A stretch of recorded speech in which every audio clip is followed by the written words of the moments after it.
Suicide attempts amid anxiety apparently shrugged off by UK authorities. That's as the Home Office proceeds with plans to deport asylum seekers to Rwanda, despite their threats to kill themselves in a detention center, according to the documents seen by the Observer newspaper. Now, according to the papers, in one of the reported cases, a detainee made a number of attempts to kill himself after finding out that he would be sent away by hanging himself and drinking shampoo. He then reportedly planned to throw himself out a window in the immigrant detention center. Home Office officials, though, reportedly tried to dismiss the incident, saying that the man was, quote, fine and able to undergo deportation.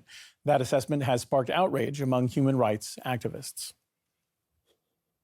It's deeply shocking that the Home Office is saying that someone who is suffering extreme mental anguish due to the fear of their future and that of their children is fine with being forcibly removed to Rwanda, when the extent of their distress so clearly demonstrates the opposite. The Home Office is denying reality.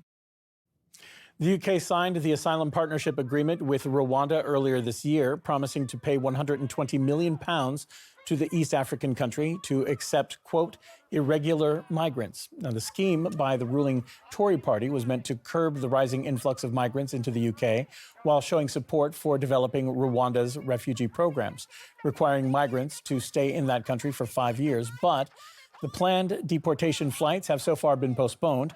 Earlier, we asked political analyst Alessandro Bruno whether the deal with the UK could actually benefit Rwanda.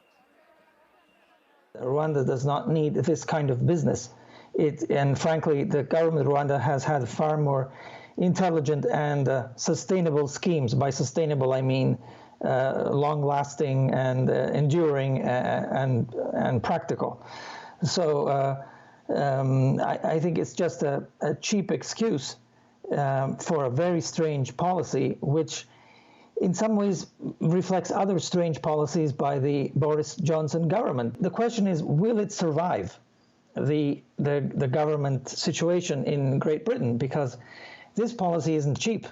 The flights to Rwanda are expensive, and I believe that the British government has already spent more than enough, more than the 120 million promised to Kigali to participate in the scheme.